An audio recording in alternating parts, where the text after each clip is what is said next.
Bank का हिंदी में मतलब क्या होगा? विश्वास, भरोसा, यही ना? लेकिन अगर बैंक विश्वासघात करे या फिर खुद उसका शिकार हो जाए तो क्या होगा? वही होगा जो देश के सबसे बड़े बैंक के साथ हो रहा है। नमस्कार, मैं हूं अखिलेश आनंद और स्वागत है आपका घंटी बजाओ के इस खास हिस्से में, जहां हम आज बात करने वाले हैं देश बैंकिंग इतिहास के सबसे बड़े घोटाले की और इससे देश के शेयर बाजार में आई भारी गिरावट की। तो सवाल ये कि आम आदमी का पैसा ना बाजार में महफूज है ना बैंक में, तो आखिर कहां रखे आम इंसान अपना पैसा?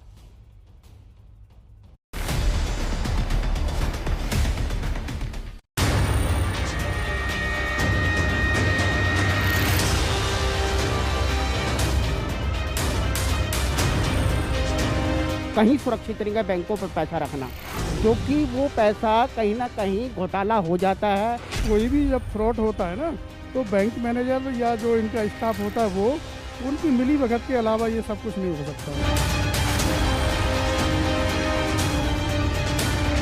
उसमें जो 22,000 का कुछ का समथिंग करोड़ का घोटाला हुआ है, उसमें मैं तो कहूँगा कि बैंक मैनेजर ही ज़्यादा इन्वॉल्व है इसमें। Bank staff, bank manager. Bank में पैसा जाता है और एकदम से गायब हो जाता है, तो बिना बैंक की रजामंदी से तो ये काम नहीं हो सकता ना।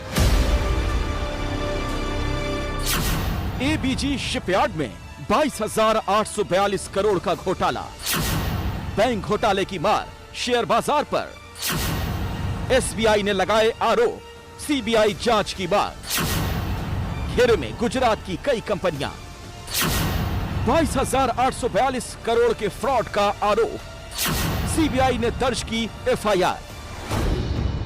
एसबीआई के डीजीएम बालाजी सिंह समंता की शिकायत पर सीबीआई ने सबसे बड़े बैंक घोटाले की एफआईआर दर्ज करने के साथ जांच शुरू कर दी है। कंपनी और उसके निदेशकों पर एसबीआई की अगुवाई वाले 28 बैंकों के समूह से 22,842 करोड़ रुपए की कथित धोखाधड़ी का आरोप है। गुजरात के दाजे और सूरत में एबीजी समूह की ये शिपयार्ड कंपनी पानी के जहाज बनाने और उनका मरम्मत का काम करती है। अब तक ये कंपनी 165 जहाज बना चुकी है। एबीजी पर स्टेट बैंक ऑफ इंडिया के नेतृत्व वाले बैंकों के एक संघ को धोखा देने का आरोप है।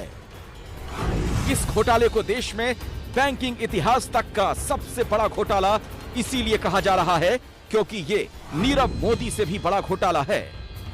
सीबीआई की एक एफआईआर के मुताबिक फ्रॉड करने वाली मुख्यतः दो कंपनियां हैं। इनके नाम एबीजी शिपयार्ड और एबीजी इंटरनेशनल प्राइवेट लिमिटेड है, यानी ये दोनों कंपनियां एक ही ग्रुप की हैं।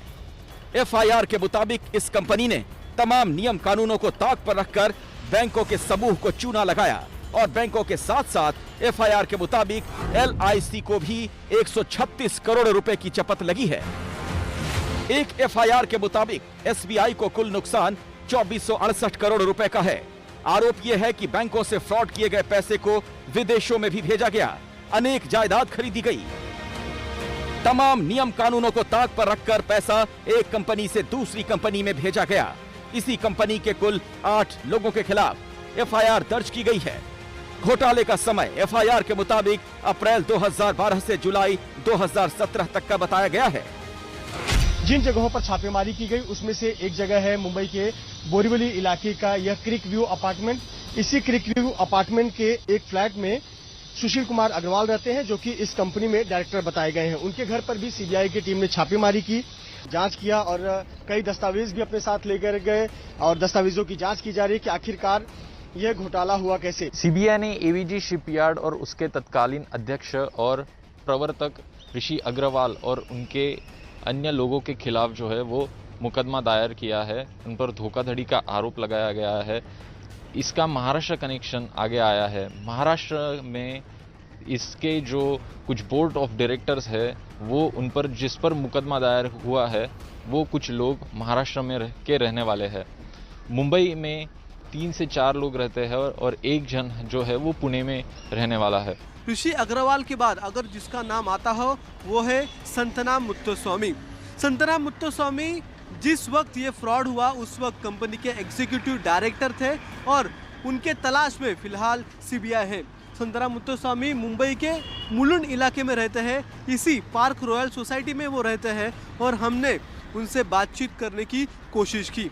जब हम इस सोसाइटी में गए और उन्हें कॉल किया, तब उनके पत्नी ने हमसे बात की। उन्होंने कहा कि फिलहाल इस बारे में हमें कुछ भी कहना नहीं है।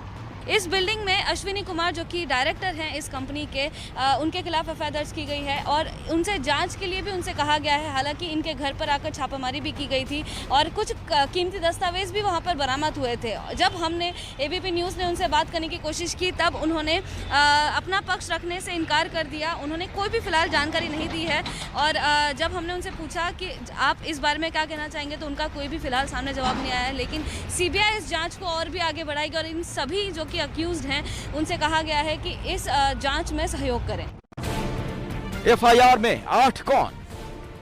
ABG shipyard Surat, ABG international private limited, Rishi Kamlesh Agarwal chairman, Santhanam Muthaswamy executive director, Ashwini Kumar निदेशक, सुशील कुमार अग्रवाल निदेशक, रवि विमल नेवतिया निदेशक, अज्ञात नौकरशाह। एबीपी न्यूज संवाददाता कंपनी के एक डायरेक्टर सुशील कुमार अग्रवाल के घर पहुंचे।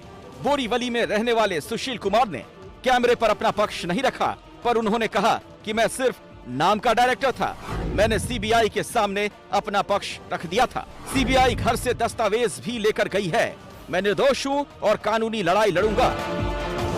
बैंकिंग एक्सपर्ट की माने तो ये घोटाला बिना कई तरह के भ्रष्टाचार के संभव नहीं था और इसमें चौंकाने वाले लोग, अधिकारी, नौकरशाह और नेताओं के शामिल होने की आशंका से इनकार नहीं किया जा सकता।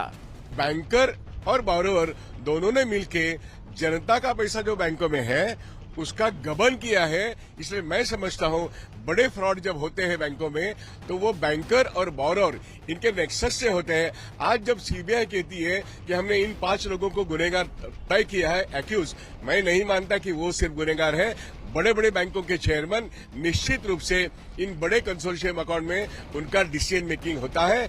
उनमें से कौन है इनके नाम सामने आनी चाहिए। मैं कहता हूं आईसीसीआई और स्टेट बैंक और आईडीबीआई के बड़े लोगों के नाम इसमें आने ही चाहिए। विदाउट दैट ये 23,000 करोड़ का मामला पूरा नहीं होता। सोचने से ये करोड़ों का फ्रॉड बैंकों में होते हैं with the collision of bank managers.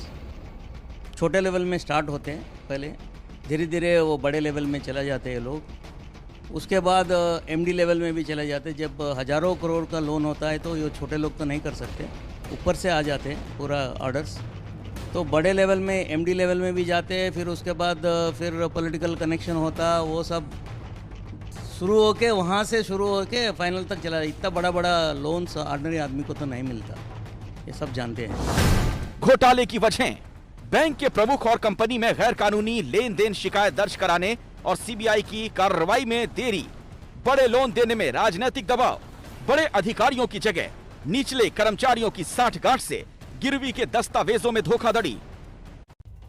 और देखिए, सबसे बड़ा और बुनियादी सवाल तो यही है कि जो इतना बड़ा घोटाला हुआ, क्या ये पैसे वसूल पाएगी सरकार?